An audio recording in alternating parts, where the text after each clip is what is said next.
Hey guys, wooootles here, and in this video I'm going to give another short update of Wasabi District, the first one of 2024. This video is going to largely focus on one Azure Hotel's lighting update. If you want to see the detailed overview of this building, I put the link in the description. That video details the building in general, including the 4 interior floors and the rooftop. So if you want, watch that first before finishing this video. We're going to start at the biggest change in the lower levels, which is the 3rd floor right here. This is what it looked like before, minus the tiling that was a work in progress last February.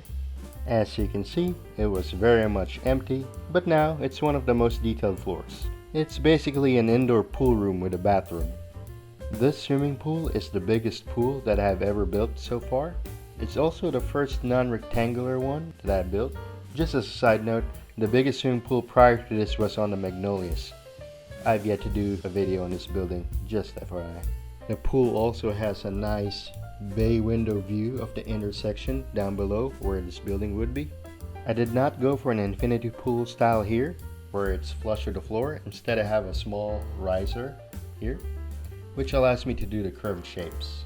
Like the other pools have done, it has removable sections, so a minifig can be displayed in the water, like so. And there are several other spots in the pool where I can put the minifigs in. And big chunks of the water can come completely off, revealing a pattern underneath. Then once you step out of the pool, there's a couple of sun loungers up front, nothing special on the design. A little further back there's a tiny bar, enough with a small sink, a small shelf with some maybe recognizable bottles, and glassware hanging at the wall. It's a small bar, but now it's one of the 3 bars in this building, so yeah.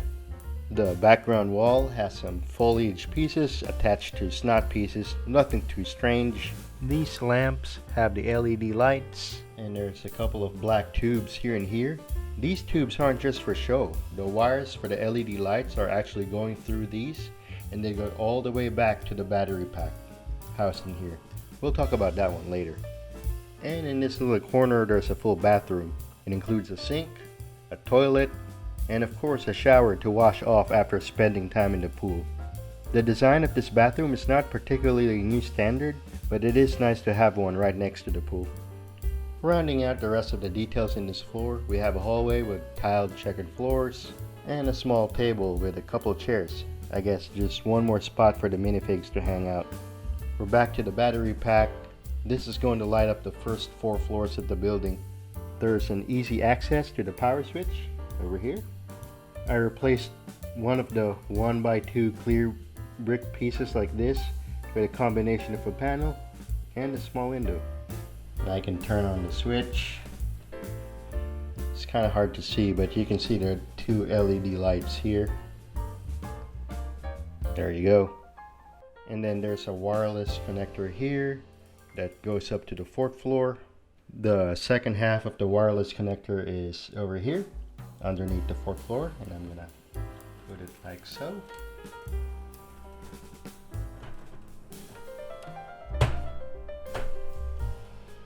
There you go. Yes, it's an empty floor, but there's a LED light right there.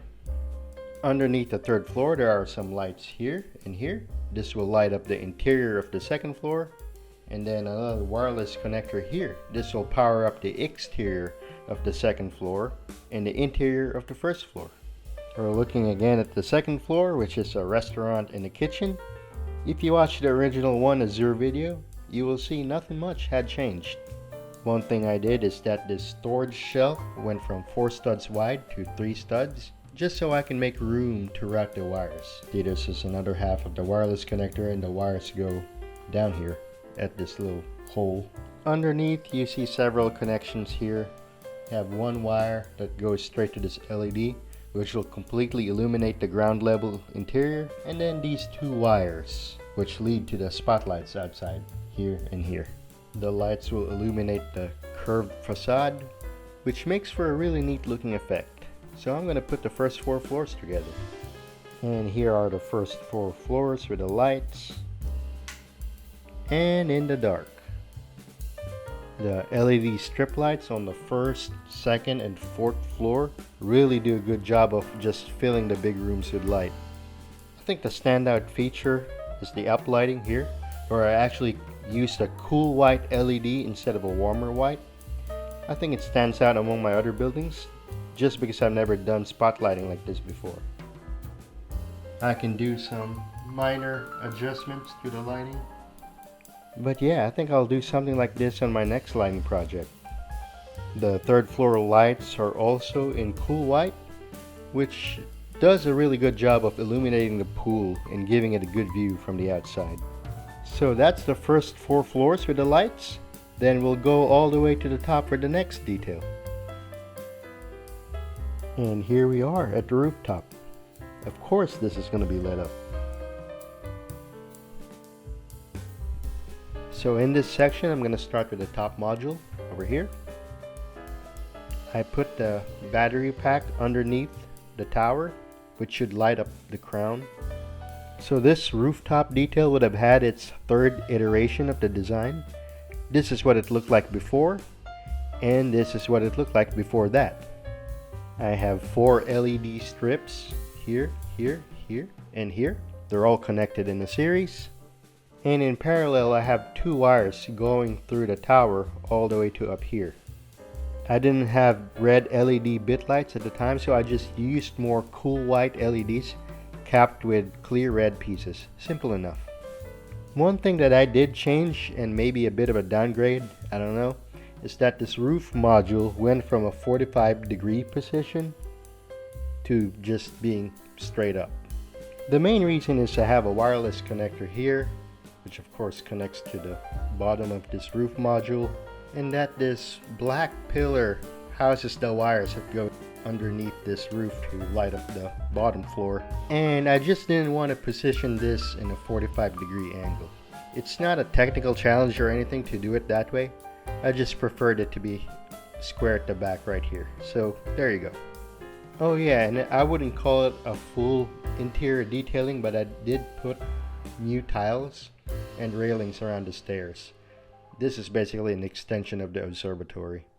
So yeah, small update there. I'm going to turn on the lights to show you guys.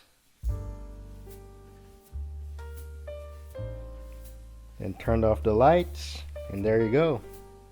Yes, I used an aqua blue this time. It's a pretty intense light, and it definitely lights up my room for sure. I think the clear white LEDs capped with clear red pieces work well enough. There's an LED strip under this module to light up this floor, and like I've alluded to earlier, there's a wireless connector that goes all the way to underneath this floor to light up the observatory room. No changes to that floor otherwise. So I have 2 more battery packs and 2 more floors lighting up the 1 suite and the rest of the other floors.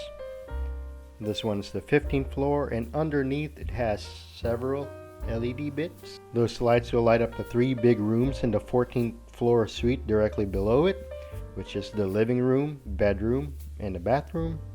And again, like with the 2nd floor restaurant, there's no major change here except for the addition of the wireless connector here, wired through these round bricks and connected to an LED strip which would light up the floor directly beneath it. So here are the 3 floors lit up. Nothing much to it. And this is the last battery pack on the 10th floor. Obviously it's gonna light up 10th, 9th, 8th, and 7th floors. Nothing much to them. Like I said, just a bunch of wireless connectors again connecting the floors together. So all in all, out of the 19 modules this building has, 14 of them will be illuminated. And with that, once again, let's put this building together. And here is one Azure Hotel put together, but let's see it under the lights for the very first time. And here it is. I think it's looking really good, guys. I think I already showed part of this view earlier in the video, but I think the street level view really stands out, especially with the spotlights with the cool white LEDs. And I honestly like the shadows that the alternating cheese slopes created. It definitely wasn't planned because those cheese slopes were already there to begin with. It's just the a little cool byproduct of the lighting. And with the 14 modules lit up, like I said, this is literally the most lit skyscraper that I have. And here's One Azure right next to One Wasabi Financial Center, my tallest skyscraper, and the first building I did with the lights in mind. This is the first time I put my two tallest skyscrapers right next to each other, so I'm actually kind of excited about this. One Azure has 4 battery packs. One Wasabi has 5 battery packs. I think I did a little bit of a better job lighting up One Azure because I've learned so much since then. But rest assured, I will do some more improvements on the One Wasabi in terms of lighting before I do a video on it, which is hopefully very soon. One feature that I'll pat myself on the back on are the crowns and how they turned out. They're very distinctive, and I think they may turn out to be iconic, if I may brag a little bit. So tell me, which one do you think has the better spire? One Azure or One Wasabi? Let me know. And here is One Azure Hotel back in its original location. And we're gonna see how the city looks in the dark right now. And there it is. From left to right, you have 6 buildings lit up. We have the One Wasabi, like we looked at earlier. We got the High Terrace Tower Hotel, the Vibe Hotel, the Zephyr Tower, 505 Wasabi, and of course, One Azure Hotel and Suites. I think the lights bouncing off the walls gives off the impression that Wasabi District is in a cloudy evening, which looks kind of cool.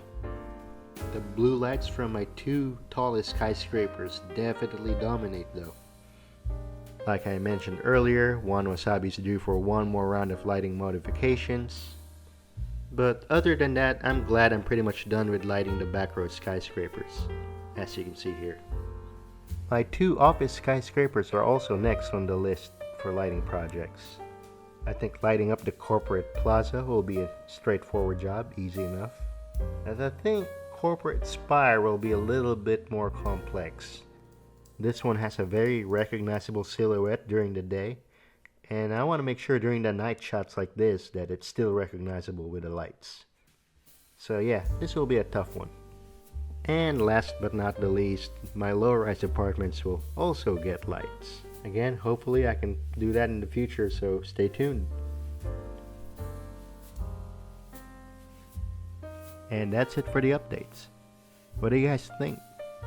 Let me know in the comments down below. Again, thanks for watching. Peace.